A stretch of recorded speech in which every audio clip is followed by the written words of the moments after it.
मालमत्तेचा जो हक्क आहे हा मालमत्तेचा हक्क मूलभूत हक्काच्या यादीमधून वगळलेला आहे. हा केव्हा वगळला?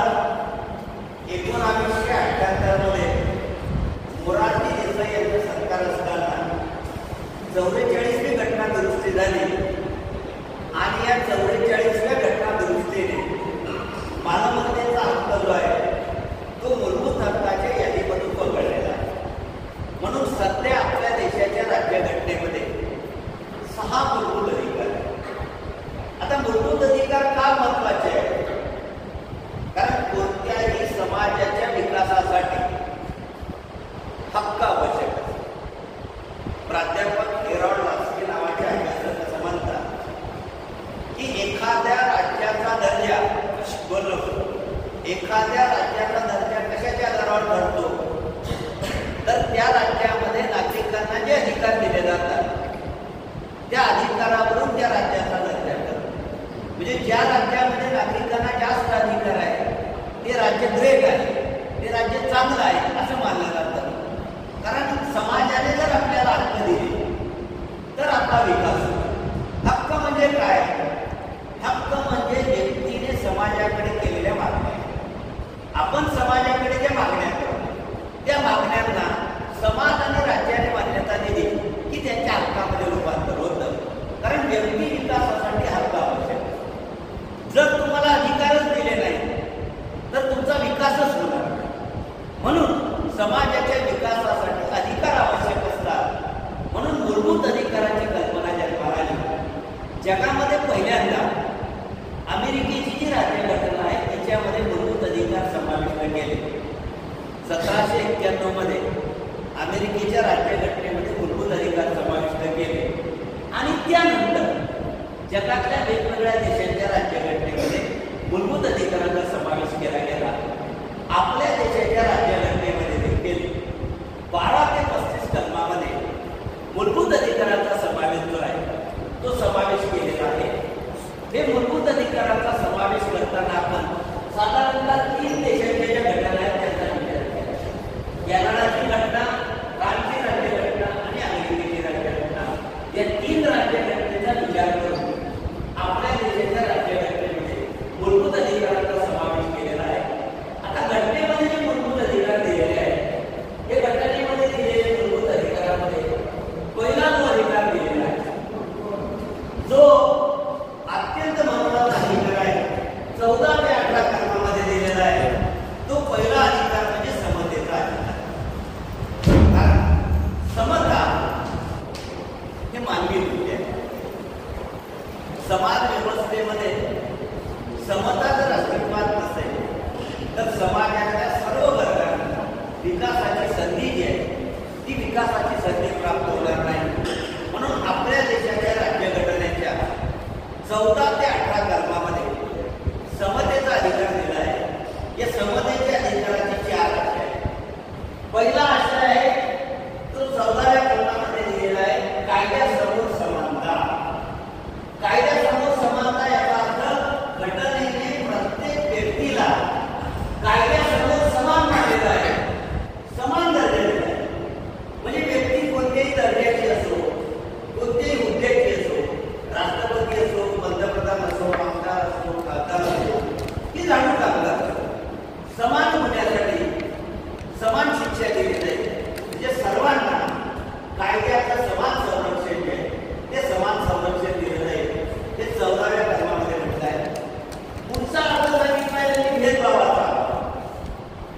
समाज व्यवस्थेमध्ये जो डिस्क्रिमिनेशन केलं जातं, भेदभाव केला जातो धर्माच्या आधारावर, जातीच्या आधारावर, लिंगाच्या आधारावर, वंशाच्या आधारावर, वर्णाच्या आधारावर, जन्मस्थानाच्या आधारावर जो भेदभाव केला जातो घटनेने असा सर्व प्रकारचा जो भेदभाव मी ज्या गोष्टी सांगितल्या त्याच्या आधारावर जो भेदभाव केला जातो तो भेदभाव अमान्य केला आणि सर्व सार्वजनिक ठिकाणं जी असतील, सर्व सार्वजनिक ठिकाणं जी असतील, रस्ते असतील, सार्वजनिक सोयी असतील, सार्वजनिक ठिकाणं असतील ती सर्वांसाठी खुली असतील. कोणालाही त्या ठिकाणी प्रवेश करायला निर्बंध नाही. कारण पूर्वी काही काही ठिकाणी सार्वजनिक ठिकाणी महिलांना प्रवेश नव्हता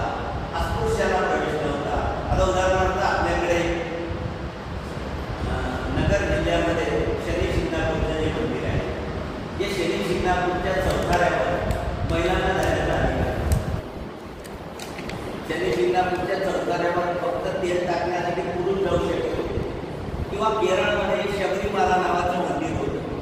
या शबरीमाला नावाच्या मंदिरामध्ये 10 ते 50 वयोगटातल्या ज्या महिला होत्या, या महिलांना प्रवेशाचा अधिकार नव्हता. तर हे डिस्क्रिमिनेशन होतं की फक्त महिला होत्या म्हणून त्यांना तिथं जाण्याचा अधिकार नव्हता. तर असा जो भेदभाव होता, अशा सर्व भेदभावाला घटनेने बंदी लागलेली आहे आणि सर्वांना सार्वजनिक ठिकाणी समान प्रवेश उपलब्ध करून दिला आहे. 16व्या कलमानुसार जे 16वं कलम आहे त्याच्यामध्ये असं म्हटलेलं आहे की जो मागासलेला वर्ग आहे, आपल्या देशामध्ये मागासलेपणामध्ये 2 गोष्टी नमूद केल्या आहेत. मागासलेला म्हणजे कोण? जो सामाजिकदृष्ट्या मागासलेला आहे, सांस्कृतिकदृष्ट्या मागासलेला आहे आणि शैक्षणिकदृष्ट्या मागासलेला आहे. आर्थिकदृष्ट्या नव्हे. घटनेमध्ये 2 प्रकारच्या मागासलेपणाचा उल्लेख आहे.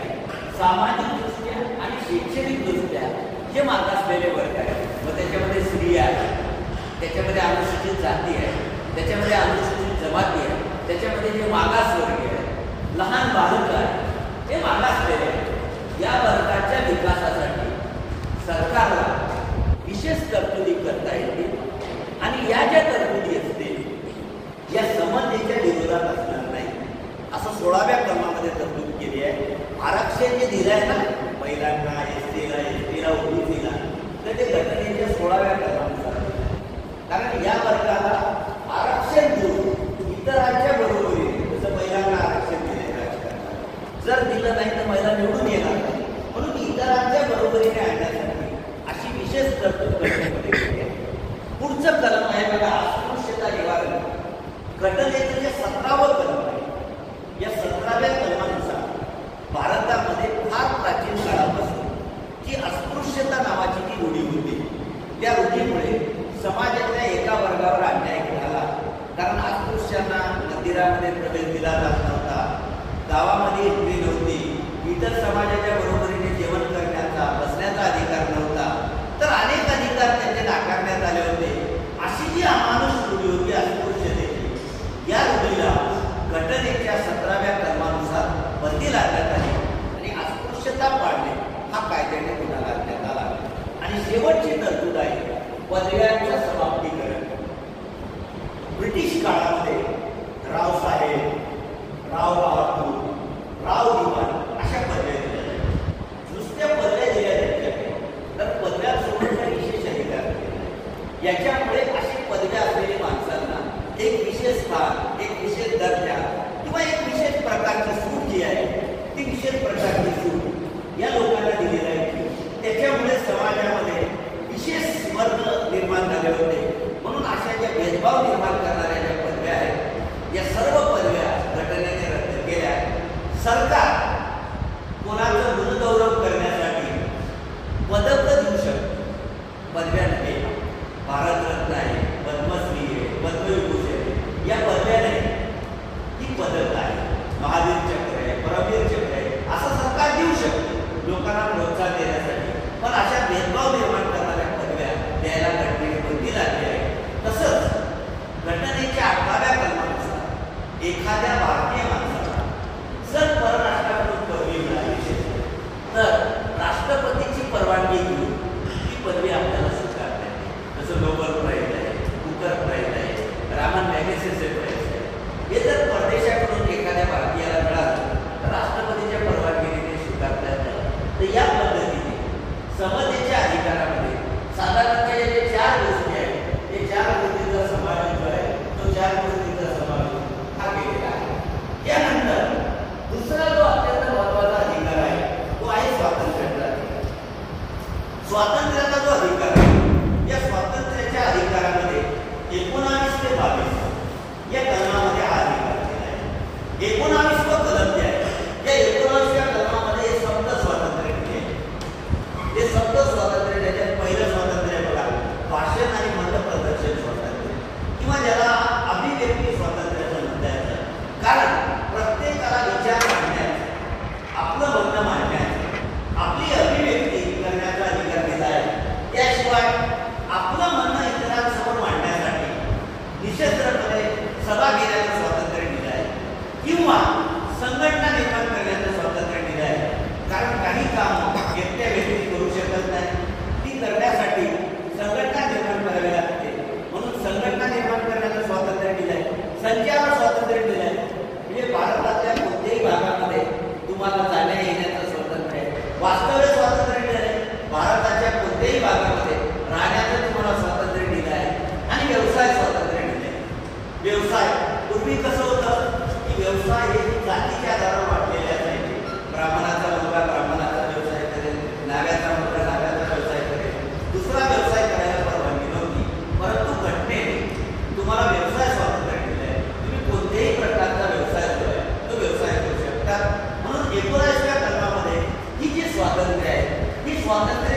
विकासासाठी दिलेले स्वातंत्र्य आहे.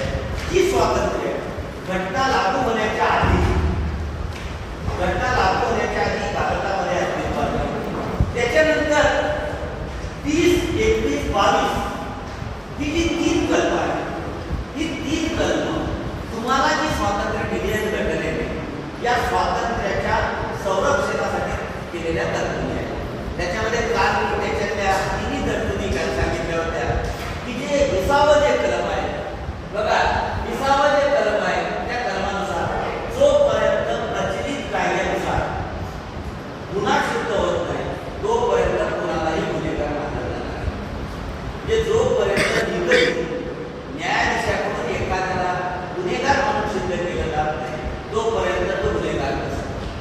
म्हणजे जोपर्यंत कोर्ट शिक्षा देणार नाही तोपर्यंत तुम्हाला गुन्हेगार मानलं जाणार नाही. तसंच एका गुन्ह्यासाठी एकदा शिक्षा होईल, ते पण काल मी तुम्हाला सांगितलं होतं. 21व्या कलमानुसार जीवित आणि स्वातंत्र्याने घालून दिलेल्या पद्धतीशिवाय तुमचं जीवन हिरावून घेतलं जाणार नाही. म्हणून 21वं जे कलम आहे ते जीवन जगण्याच्या अधिकाराला घटनेने तुम्हाला जीवन जगण्याचा अधिकार दिला आहे. म्हणजे कायद्याने घालून दिलेल्या पद्धतीशिवाय तुमचं जीवन हिरावून घेण्याचा अधिकार कोणाला नाही. म्हणजे कायद्याने एकच पद्धती मान्य केली, जर एखाद्याला फाशी दिली नव्हता तरच सरकारला त्याचा लाईफ डिस्काउंट मिळत आहे. अन्यथा दुसऱ्या कोणत्याही मार्गाने सरकारला, समाजाला, व्यक्तीला दुसऱ्याचं जीवन हिरावून घेण्याचा अधिकार नाही. कारण घटनेने प्रत्येक व्यक्तीला फक्त जगण्याचा अधिकार दिला आहे, जगण्याचा अधिकार दिला आहे. प्रत्येकाचा जीवन जगण्याचा अधिकार हा मान्य केला आहे.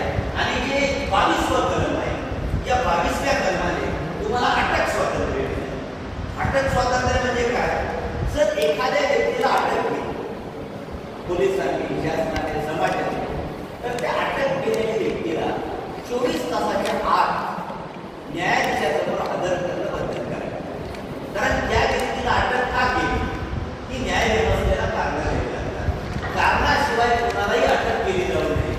कारण शासनाकडे पोलीस असतात, मिलिटरी असतात, याचा गैरवापर करून कोणालाही जेलमध्ये ठेवू शकतो, कोणालाही अटकेत ठेवू शकतो किंवा सत्तेचा गैरवापर करू शकतो.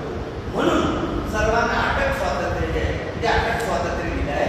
या स्वातंत्र्याचा उपयोग करून आपण सरकारकडून किंवा सत्तेकडून जो अन्याय केला जातो त्याला रोखलं जाऊ शकतो. तर 19 ते 22 कलमामध्ये हा जो स्वातंत्र्याचा अधिकार आहे, या स्वातंत्र्याच्या अधिकाराबद्दल आपण कल्पना केली.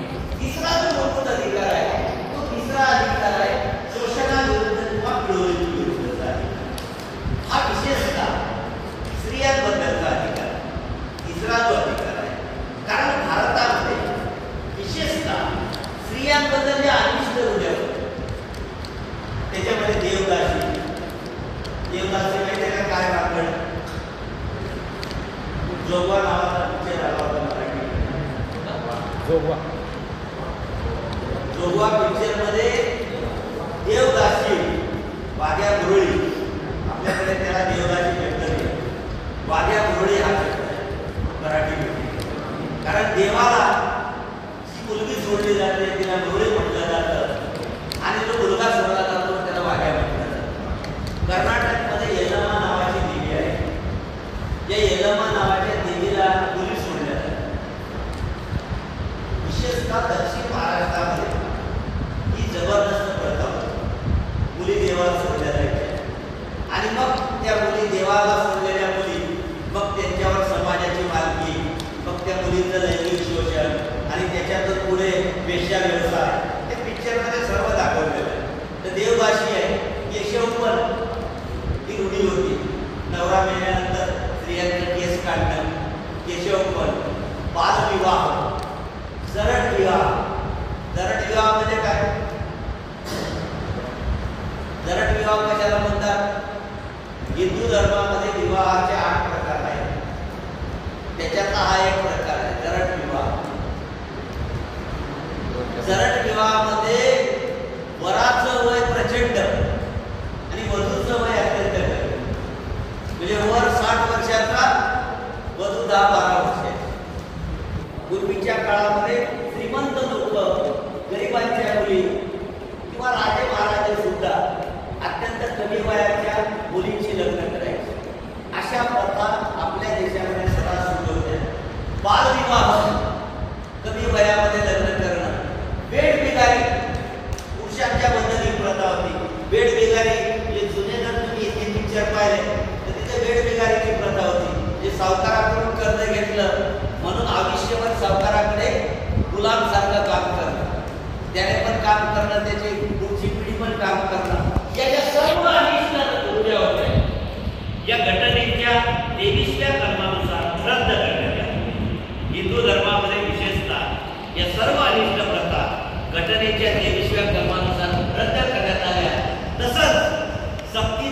व्यवसाय, 14 वर्षाच्या आतील लहान मुलांकडून शारीरिक काम करून घेणं, याला देखील बंदी जी आहे ती बंदी लादण्यात आली. तर या सर्व तरतुदी 23व्या कलमामध्ये दिल्या आहेत. 24वे जे कलम आहे, या 24व्या कलमामध्ये त्यांनी असं म्हटलेलं आहे की सरकार एखादं सार्वजनिक काम सक्तीने करून घेऊ शकतं. सरकारला जर वाटलं की आपल्याकडून एखादं काम सक्तीने करून घ्यायचं, समजा युद्ध सुरू झालं, तर सरकार जबरदस्तीने आपल्याला मिलिटरीमध्ये भरती करू शकतो या कामाचा आधार. पण अशी सक्ती करताना धर्म, जात, पंथ, वंश, लिंग इत्यादी आधारावर कोणत्याही प्रकारचा भेदभाव हा सरकारला करता येणार. म्हणजे सरकार एखादं काम सक्तीने करू शकतं, पण ते सर्वांकडून करून घेतलं पाहिजे. विशिष्ट जमातीकडून, विशिष्ट धर्माकडून किंवा विशिष्ट लिंगाकडून ते करून घेता कामा नये. तर समाजामध्ये जो शोषण आहे, अन्याय आहे, पिळवणूक आहे, ती नष्ट व्हावी याच्यासाठी हा अधिकार दिला आहे. पुढचा अधिकार दिलाय म्हणजे धार्मिक स्वातंत्र्य. घटनेच्या 25 ते 28 या कलमामध्ये धार्मिक स्वातंत्र्य दिलं आहे. आता घटनेचं जे 25वं कलम आहे, या 25व्या कलमानुसार प्रत्येक व्यक्तीला आपल्या मर्जीप्रमाणे कोणत्याही देवाची पूजा अर्चा करण्याचा किंवा धर्म बदलण्याचा अधिकार आहे. तुम्हाला धर्म बदलण्याचा अधिकार आहे, पूजा अर्चा करण्याचा अधिकार आहे. अर्थात भारतामध्ये हा मुद्दा अत्यंत वादग्रस्त ठरला आहे. विशेषतः राजकारणामध्ये लव जिहाद याची चर्चा मोठ्या प्रमाणावर काही काही राज्यांमध्ये सुरू आहे. विशेषतः जे मुलं मुली आंतरजातीय विवाह करतात, त्यांचे आंतरधर्मीय, जातीय नाही, आंतरधर्मीय विवाह जिथं होतात तिथं लव जिहाद आहे असं सरसकट प्रचार केला. की एखाद्या हिंदू मुलाने मुस्लिम मुलीशी लग्न केलं किंवा मुस्लिम मुलीने हिंदू मुलाशी लग्न केलं, त्याच्या संदर्भात राजकारणामध्ये हा मुद्दा मोठ्या प्रमाणावर आलेला आहे. काही काही राज्यामध्ये आता लव जिहाद किंवा परधर्मीयांची लग्न करण्याला बंदी आणण्यासंदर्भातले कायदे जे आहेत ते कायदे सुद्धा आणले गेले आहेत. पण घटना अशा प्रकारच्या कोणत्याही बंधनाला मान्य करत नाही. कारण घटनेने तुम्हाला धर्म बदलण्याचा, पूजा अर्चा करण्याचा अधिकार दिला आहे. त्यानंतर पुढचं जे कलम आहे ते कलम 26वं कलम आहे. 26व्या कलमानुसार धार्मिक कार्यासाठी तुम्ही एखादी संस्था निर्माण करू शकता. जसं तुम्हाला एखादा मंदिर बनवायचं आहे, गुरुद्वारा बनवायचा आहे किंवा एखादा धार्मिक उत्सव बनवायचा आहे, तुम्ही एखादा ट्रस्ट निर्माण करू शकता, संघटना निर्माण करू शकता.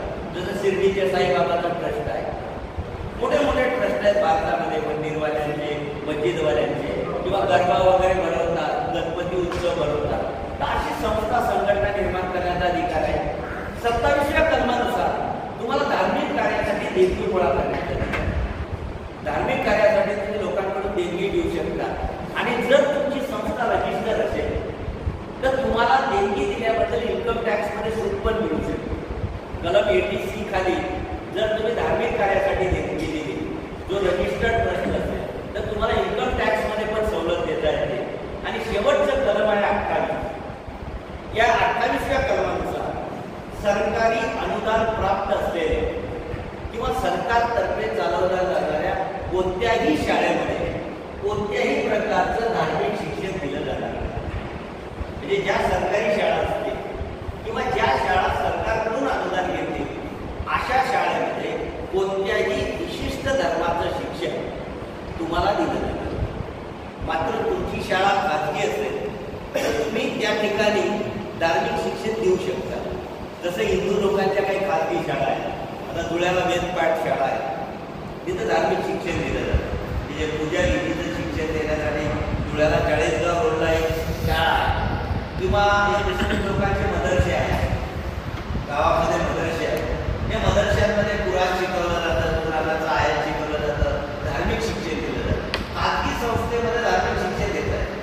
पण ज्या संस्था सरकारी आहेत, सरकारकडून अनुदान घेतात, अशा कोणत्याही संस्थेमध्ये कोणत्याही प्रकारचं धार्मिक शिक्षण जे आहे ते दिलं जाणार नाही. कारण भारत सरकारने अधिकृतरित्या कोणत्याही धर्माला मान्यता जी ती मान्यता दिलेली आहे.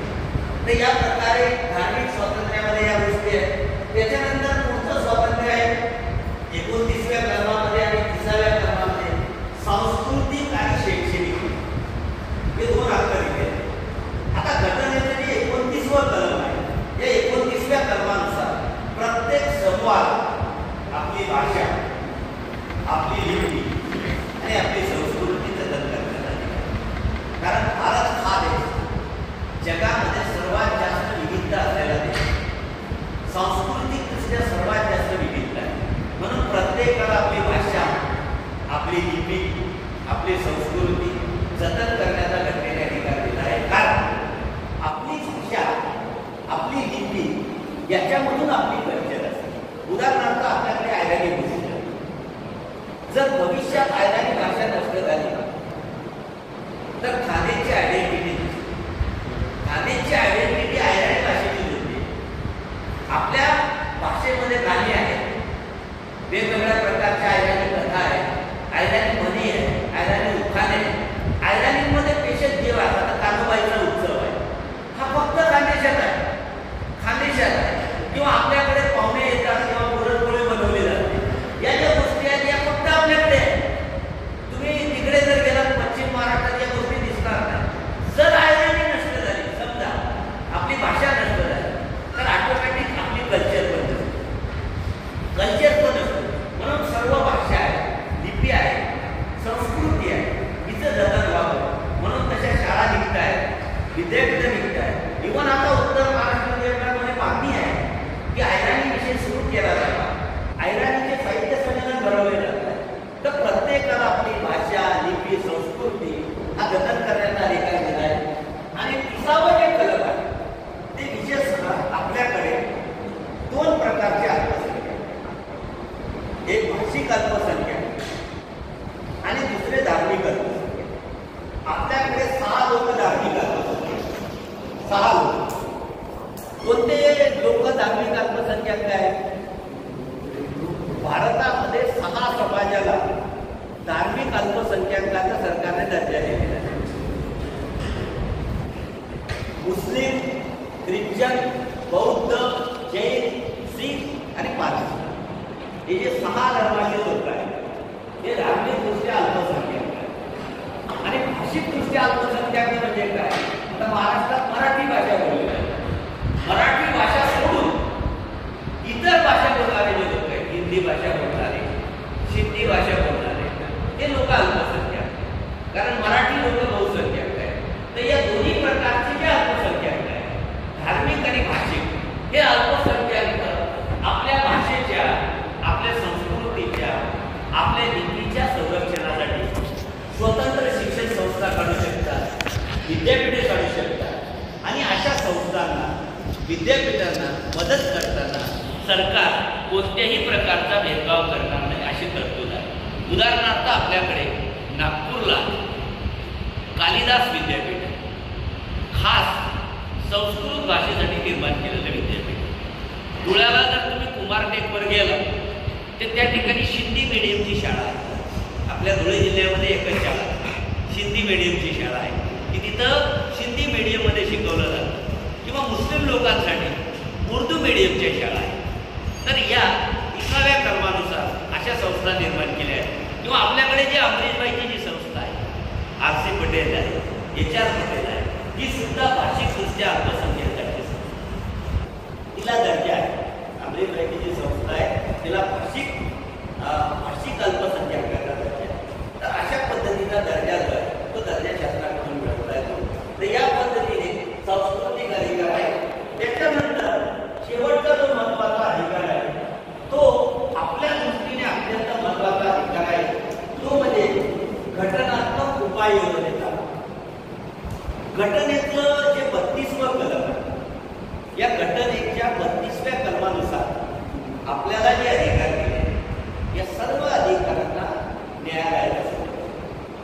जर तुमच्या अधिकारावर कुणी अतिक्रमण केलं, एखाद्या व्यक्तीने, समाजाने, एखाद्या संस्थेने किंवा शासनाने किंवा आपल्या आईवडील, नातेवाईक, शेजारी कुणी, तर तुम्हाला 32व्या कलमानुसार सर्वोच्च न्यायालयात दाद मागता येते आणि 226व्या कलमानुसार उच्च न्यायालयात दाद मागता सर्वोच्च न्यायालय आणि उच्च न्यायालय तुमच्या अधिकार रक्षणासाठी 5 प्रकारचे आदेश आहेत. ते 5 प्रकारचे आदेश आहेत.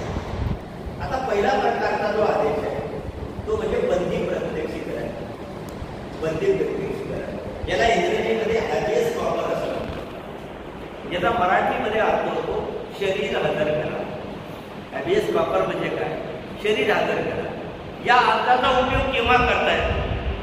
जर एखाद्या व्यक्तीने एखाद्या संस्थेने किंवा समाजाने किंवा शासनाने जबरदस्तीने डांबून ठेवलं, अटकेत ठेवलं, म्हणजे कोंडून ठेवलं, डांबून ठेवलं, अटकेत ठेवलं असेल तर हा अर्ज त्या व्यक्तीला, त्याच्या मित्राला, त्याच्या नातेवाईकाला किंवा त्याच्याबद्दल प्रेम असलेल्या कोणत्याही व्यक्तीला दाखल करता येतो. हा अर्ज जर न्यायालयाने मान्य केला तर न्यायालय संबंधित व्यक्तीला ताबडतोब त्या व्यक्तीला कोर्टात हजर करावा असा आदेश देतं.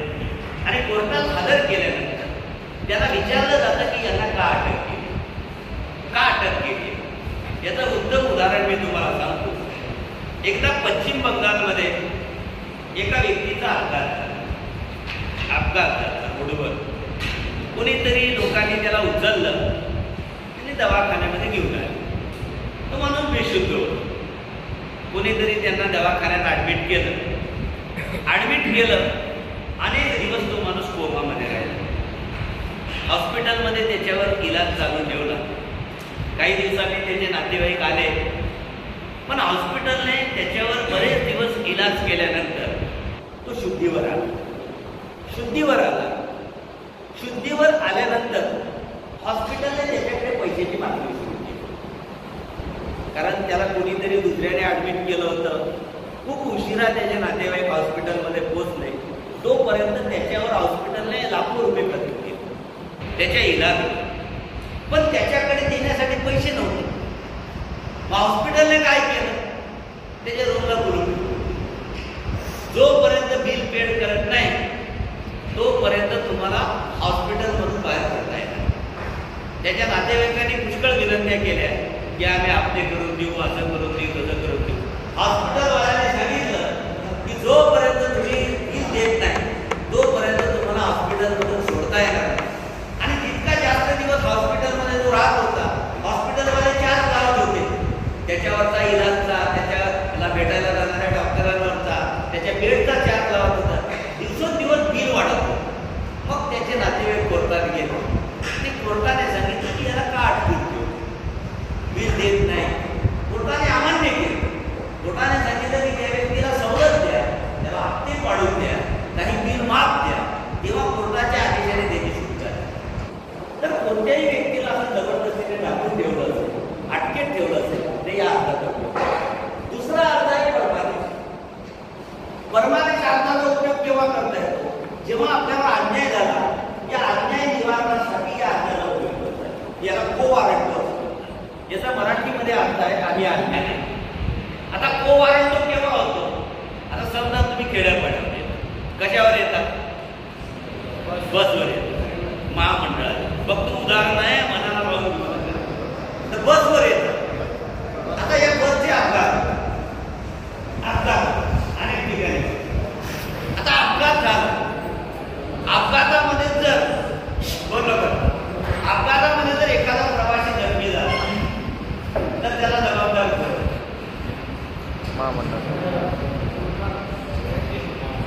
कोण जबाबदार आहे? समजा बसचा अपघात झाला, प्रवासी जखमी झाला, महामंडळ जबाबदार, ड्रायव्हर जबाबदार, महामंडळ जबाबदार. जर तुमचा बसचा अपघात झाला, तुम्हाला इजा झाली, दुखापत झाली, तर त्याची भरपाई कोणी दिली पाहिजे? महामंडळाने दिली. कारण तुम्ही काय फुकट बसलेला आहे का? तिकीट पाडून बसलेलं आहे, पैसे मोजलेले आहेत. तुमचं महामंडळाचं कर्तव्य काय आहे? महामंडळाचं कर्तव्य लक्षात घ्या. तुम्हाला योग्य ठिकाणी पोहोचवून तुम्ही मध्ये जर गाडी उलटी करून दिली तर बसणाऱ्याचा काय दोष? महामंडळाचं काम आहे तुम्हाला सुखरूप ज्या स्टँडवरून बसवलं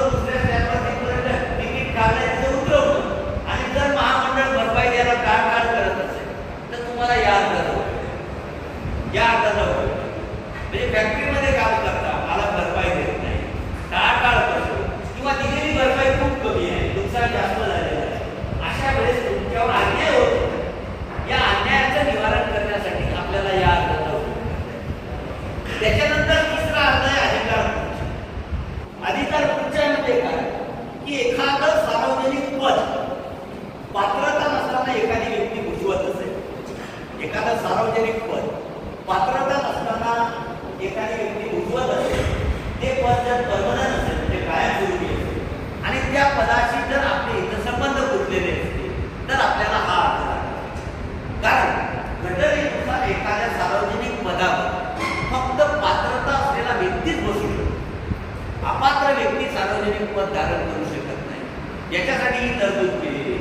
आणि जर असं आढळलं की एखादा अपात्र व्यक्ती सार्वजनिक पद किंवा चुकीच्या मार्गाने पद मिळवत असेल तर या अर्जाचा उपयोग करून त्याला आपल्याला पदावर उपयोग करता येईल. त्याच्यानंतर पुढचा अधिकार आहे प्रतिषेध.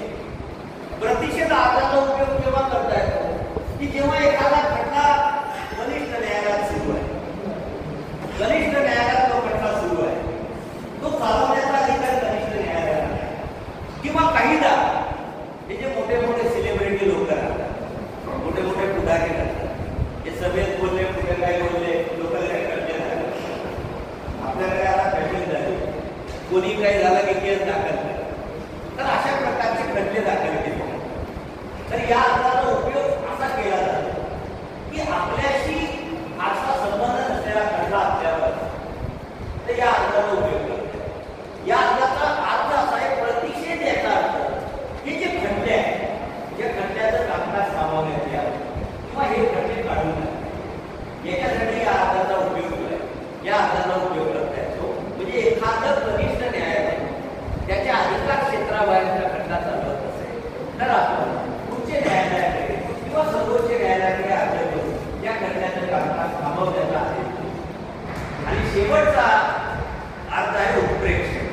हा उत्प्रेक्षण अर्जाचा उपयोग कुठे करता येतो की एखादा खटला कनिष्ठ न्यायालयात सुरू आहे, पण आपल्याला असं वाटतं की इथं आपल्याला न्याय भेटणार नाही.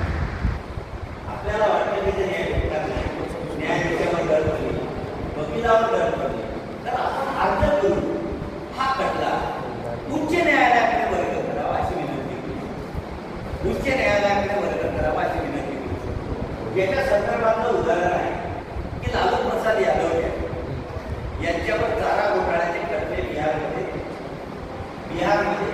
त्यांच्यावर खटले सुरू. पण अनेक अधिकाऱ्यांचं किंवा बिहारमधल्या विरोधी पक्षाच्या नेत्यांचं म्हणणं असं होतं की लालू प्रसाद यादव हे बिहारचे मुख्यमंत्री, त्याची बायको राबडी देवी मुख्यमंत्री, त्याची बायको जर मुख्यमंत्री असेल तो जजवर दडपण आले, वकिलांवर दडपण आले, साक्ष देणाऱ्या अधिकाऱ्यांवर दडपण आले. म्हणून हा खटला बिहारच्या उच्च न्यायालयात चालवण्याऐवजी दुसऱ्या राज्याच्या किंवा सर्वोच्च न्यायालयाकडे वर्ग केला आणि सर्वोच्च न्यायालयाने हा अर्ज मान्य केला. आणि हा जो चारा घोटाळा जो आहे तो बाजूचं जे राज्य होतं सांगत या राज्यामध्ये वर्ग केला. म्हणजे तुम्हाला जर वाटत असेल की या खटल्यामध्ये आपल्याला न्याय भेटणार नाही, तिथं दडपण येईल, तर आपण हा खटला दुसऱ्या न्यायालयाकडे वर्ग करण्यासाठी उत्प्रेक्षण अर्ज जो आहे तो उत्प्रेक्षण अर्ज करता येतो. हा अर्ज मान्य झाला की आपला खटला जो आहे तो वरच्या न्यायालयामध्ये किंवा दुसऱ्या न्यायालयामध्ये वर्ग केला जातो. तर या पद्धतीने आपल्या देशाची जी राज्यघटना आहे, या आपल्या देशाच्या राज्यघटनेमध्ये 6 मूलभूत अधिकार आहेत. या 6 मूलभूत अधिकार घटनेमध्ये आहेत. कोणत्या अधिकारामध्ये कोणकोणत्या गोष्टी दिलेल्या आहेत त्याची थोडक्यामध्ये माहिती जी आहे ती माहिती